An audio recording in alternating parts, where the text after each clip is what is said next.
Hello students, welcome to Legacy IAS Academy. In today's video, we are going to discuss about a very important project that the government of India is undertaking, and recently few additions has been done in the project. The project is referred as Kaladan Multi-Modal Transit Transport Corridor.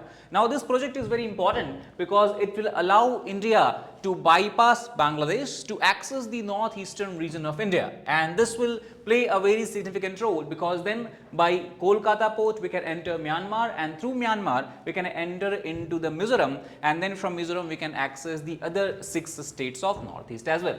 So let us try to understand what has resulted in the, again we can talk about the revival of this project and strengthening of cooperation between India and Myanmar. Now we know that from past few months, especially after the ouster of Sheikh Hasina in the last year August 5th, we have seen a downward trajectory of the Indo-Bangladesh bilateral relationship. Now this downward trend has also come because of several internal changes that has happened in Bangladesh. For example, in the early days of Muhammad Yunus led government, we have seen large scale attack on the minorities group of Bangladesh, especially Hindus as such, and the government of Bangladesh has completely failed to take any action against those unscrupulous element of the society as such. Plus we also have seen a rise of Islamist groups and parties, and they are today making up what you can call as or have captured very important posts in the government. Now the government, as we can say, it is referred as interim government because the elections have not been held in Bangladesh after the downfall of the last government. So this is interim government, and that is why Muhammad Yunus refer himself as a chief advisor. So what we have seen is not only that there is a problem in Bangladesh because of the attack on minorities, but also Bangladesh has begun to revive its relationship with Pakistan, which has largely remained defunct and has always seen a downward trajectory because of the history of Pakistan and Bangladesh. As you know, that is why it was year 1971 when Bangladesh got independence, liberated from the autocratic regime of the Pakistan as such. However, in most recent time, we have seen that Bangladesh is not only trying to kowtow to Pakistani regime, but also has started to invite China, and the controversial remarks were made by Muhammad Yunus, again the chief advisor of the interim government Bangladesh, when he was on his visit to China. During his visit, he has signed more than 9 agreements with the Chinese government, and during one of the conversation with the Xi Jinping, who is the premier of China, he has made a controversial remark where he has stated that the entire northeastern states of India is landlocked in the region.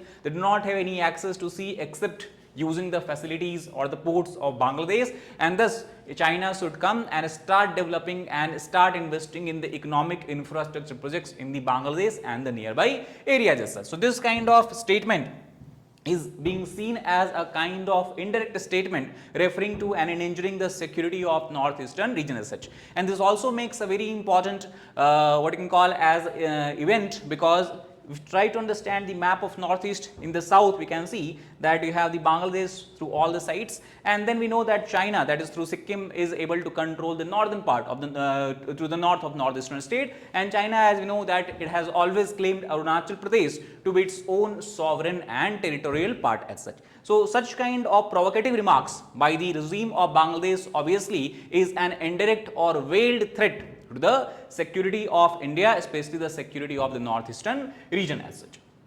Now, in light of all the evolving situation between India and Bangladesh, we have seen the strengthening of between Bangladesh and Pakistan. Actually, we have seen the strengthening of relationship. We have seen the strengthening of relationship between Bangladesh and China, and even Turkey now is coming into some type of strategic calculus we can talk about. So, in light of all the evolving situation, India has realized that it makes sense to complete as fast as possible this Kaladan multi-modal transit transport project as such.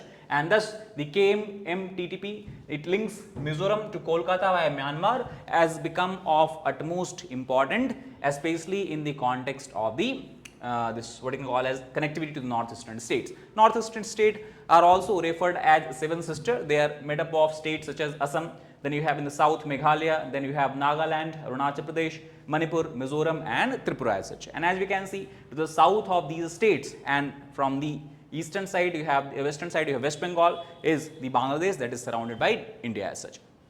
Plus, if we try to understand that why we are trying to have an alternative route to connect the northeastern region, it is because as of now India is dependent upon a very narrow corridor, a land corridor that in its narrowest part is just 20 kilometers. So that is called as Chicken's Neck or Siliguri corridor, and it connects the entire northeastern region to the mainland India as such. So this area that is called as Siliguri corridor is of utmost strategic importance, because in case if China wages a war against India, one of the military objective of the Chinese government would be to cut off this Siliguri corridor and to block the access to India and Indian military forces and cut off them from the entire northeastern region. So that is how we have to understand the connectivity problem that we are facing, especially if Bangladesh become a kind of antagonistic state, antagonistic country as far as India is concerned. Now if you try to understand about this particular project itself, as you can see, project is called as multimodal. Why multimodal? Because the project is not only using single mode of transportation, rather it uses various different modes of transportation.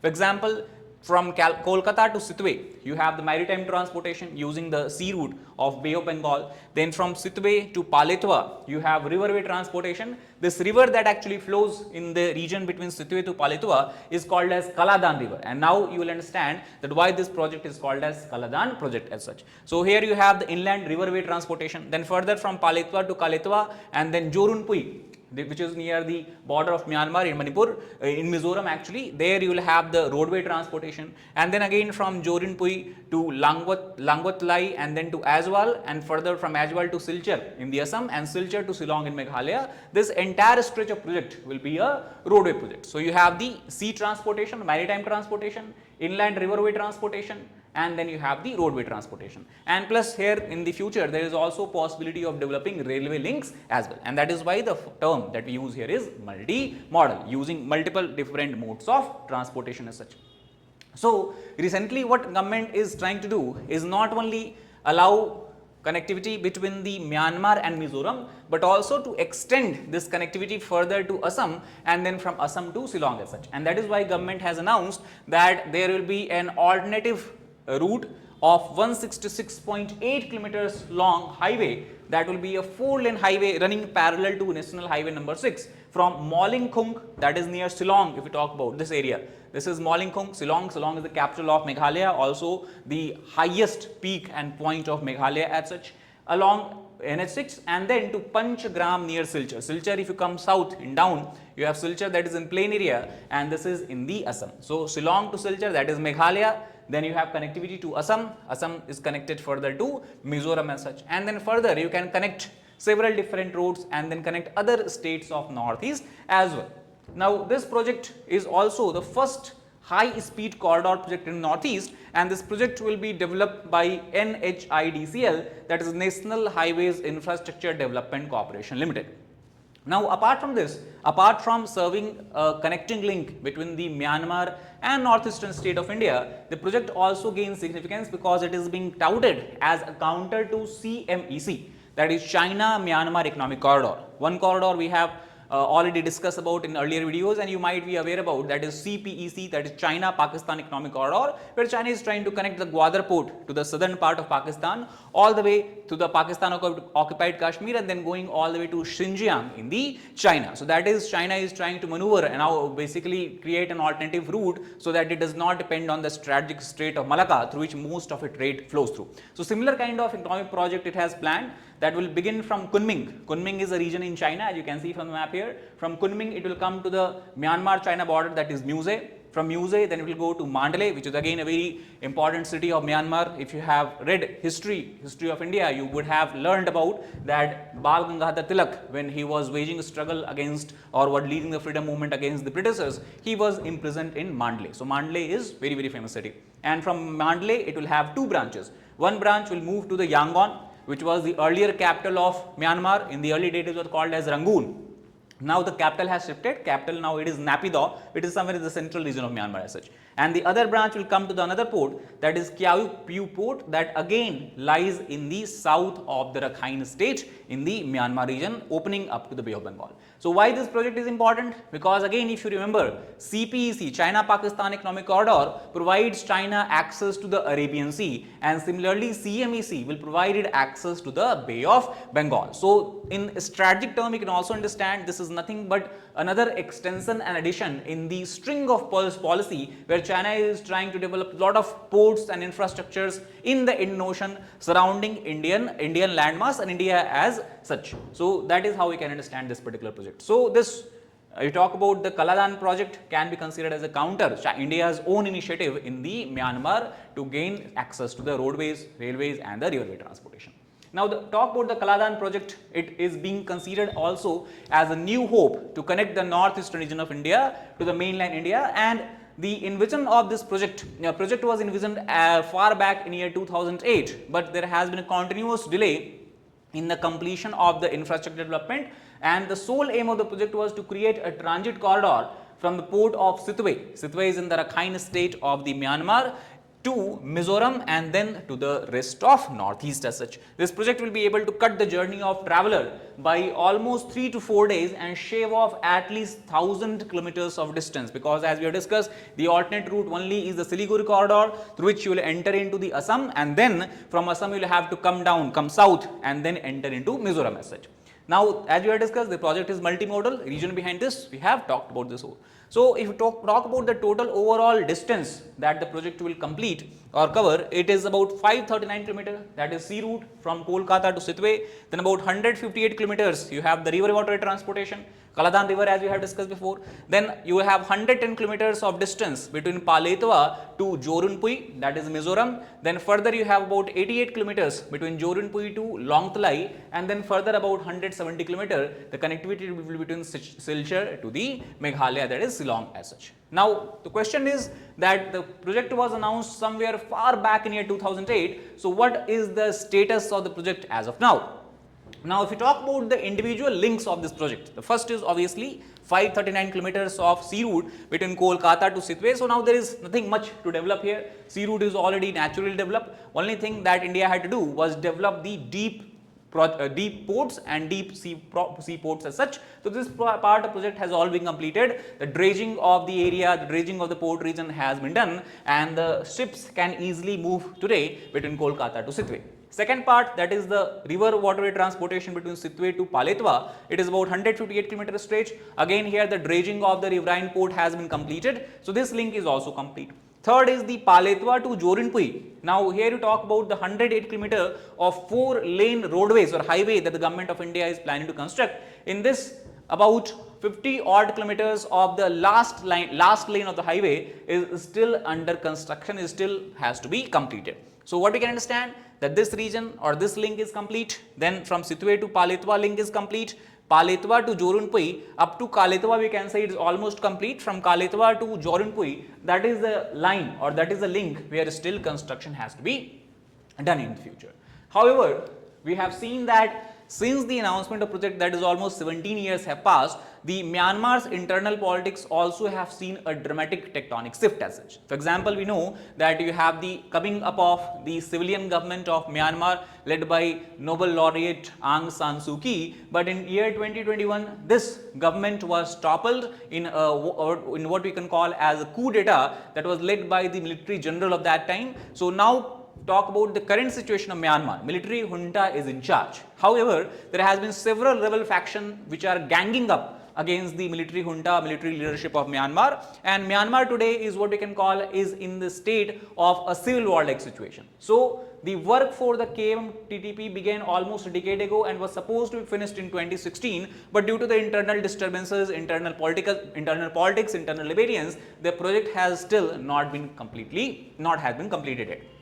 Now, if we talk about, there is also an angle of the ethnic classes, because in terms of the majority of population of Myanmar, it is made up by Bamar or what you can call as the Burman, and they are at odds with the ethnic minorities that lies in the coastal areas, whether it is Rohingyas, whether it is the Rakhine state, Arakan army that you might have heard about. So, currently we talk about this Rakhine state where the Sitwe port lies. If you look at this orange area on the map here, this is completely currently under the control of another rebel group, that is the Arakan army. And this rebel group is leading the, or what you can call as it is leading the front of the civil war against the military junta as such. That means, since practically this part or the Sitwe port is under the complete control of the Arakan army, and not only Sitwe port but even the Kaladan river and the entire linkage that we have envisioned is passing through the Rakhine state, and that is completely under the control of Arakan army as such. So, India will have to deal with this Arakan army if we want any progress in this project. Now, as per the various reports, we have seen that Arakan army is also interested that India should come invest and develop this project, because they will also benefit from the development of this region, plus they will also be able to get resources and revenues and money which they can use to fight against the Myanmarese junta. But for India it is not so simple, because India have to understand that any kind of direct engagement with the Arakan army will risk violating the diplomatic norms. Why violating the diplomatic norms? Because you know that currently the government in charge of Myanmar is the military junta, military leadership. So if India start to have a deal and cut a deal with Arakan army, let us suppose in future military junta is able to prevail over the Arakan army and is able to take control of this Rakhine state. In that case, what will happen? India can be seen at an what you can call as a party which has made a deal with the rebel group, and that is why the military junta might not be willing to cut a similar kind of deal in the future with the government of India, and that can risk the entire project as such. So it will also damage the India-Myanmar state-to-state relationship, because even though Arakan army has captured the Rakhine state, it is nothing but what you can call as a non-state actor as such, because its control is not recognized legally by United Nations or by Myanmar or any other international grouping as such. So these are the concerns that India have to, the challenges talk about, these are challenges, these are concerns that India have to keep in mind while going ahead with the Kaladan multi-modal transport corridor project. But definitely, if this project is completed, we can see a dramatic change in the accessibility of India to the northeastern region of India, which will also significantly develop and cause massive infrastructure development, will allow the businesses to go there, will also increase the trade between the eastern part of India, eastern coast of India and the Myanmar as such. And though the project only talks about connectivity between Kolkata to Sitwe, it does not mean that other ports or the ships from other port of India cannot go there. As far as Visakhapatnam in the further south, ships can easily move from Visakhapatnam to Sitwe and from Sitwe to the northeastern part of India. So obviously, we have to be hopeful that this project will complete as soon as possible and will be able to get connectivity to northeast in an alternative way as such. That is all about this particular video. If you like the video, please hit the like button, share it with your aspirants, as well as subscribe to our channel for more such content. Thank you very much.